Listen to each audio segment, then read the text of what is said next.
4.5 വയസ്സുകാരൻ ഷഫീഖിനെ അതിക്രൂരമായി പീഡിപ്പിച്ച രണ്ടാനമ്മയ്ക്കും അച്ഛനും തടവ് ശിക്ഷ എന്ന വാർത്ത വരുന്നുണ്ട്.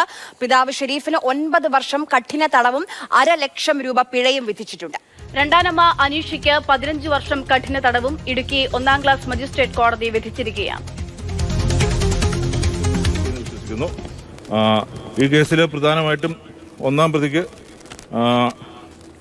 326 IPC പ്രകാരം 7 വർഷം തടവും 50,000 രൂപ പിഴയും, അതുപോലെ തന്നെ 323 IPCക്ക് 1 വർഷം തടവും, JJ ആക്ട് പ്രകാരം 23 പ്രകാരം 1 വർഷം തടവും, രണ്ടാം പ്രതിക്ക് 307 IPC പ്രകാരം 10 വർഷം തടവും 2 ലക്ഷം രൂപയും പിഴയും, 324 IPC പ്രകാരം 3 വർഷം തടവും, 323 IPC പ്രകാരം 1 വർഷം തടവും, JJ ആക്ട് 23 പ്രകാരം 1 വർഷം തടവുമാണ് വിധിച്ചിരിക്കുന്നത്. ഇവർ നേരത്തെ കുറച്ച് ദിവസങ്ങൾ, അതായത് ഒരു 3 മാസത്തോളം ഇവർ ജയിലിൽ കിടന്ന് അത് സെറ്റ് ഓഫ് ചെയ്യും. ബാക്കി ശിക്ഷ അനുഭവിച്ചാൽ മതി. പിന്നെ ഫൈൻ എമൗണ്ട് അടച്ചില്ലെങ്കിൽ 1 വർഷം തടവും കൂടെ പറയും.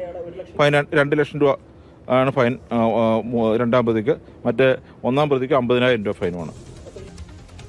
ശ്യാം പ്രസാദ് ഉത്തമനാണ് നമുക്കിപ്പം വിവരങ്ങൾ നൽകാനായിട്ടുള്ളത്.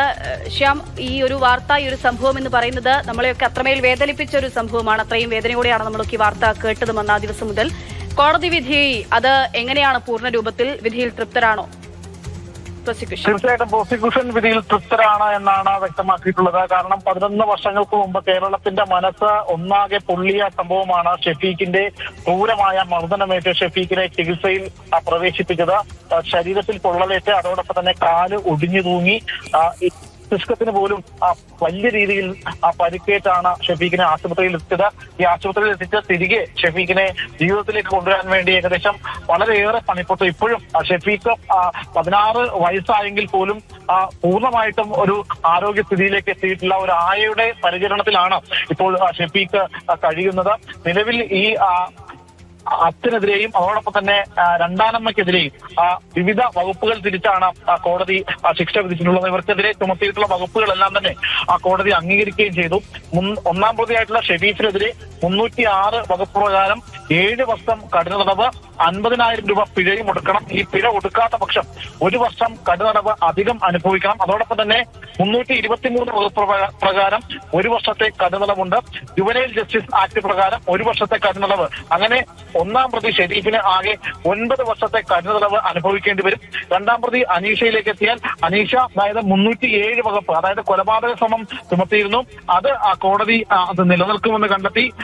ഈ 10 വർഷത്തെ കഠിന തടവും 2 ലക്ഷം രൂപ പിഴയുമാണ് അനീഷയ്ക്ക് വിധിച്ചിട്ടുള്ളത്. അതുകൂടാതെ ഈ പിഴ ഒടുക്കാത്ത പക്ഷം 2 വർഷം കഠിന തടവ് അധികം അനുഭവിക്കണം. അത് കൂടാതെ 324 വകുപ്പ് പ്രകാരം 3 വർഷത്തെ കഠിന തടവ്, 323 വകുപ്പ് പ്രകാരം 1 വർഷത്തെ കഠിന തടവ്, ജുവനൈൽ ജസ്റ്റിസ് ആക്ട് പ്രകാരം 1 വർഷത്തെ കഠിന തടവ്. അങ്ങനെ രണ്ടാം പ്രതിക്ക് ആകെ 15 വർഷത്തെ കഠിന തടവും അനുഭവിക്കേണ്ടതായിട്ട് വരും.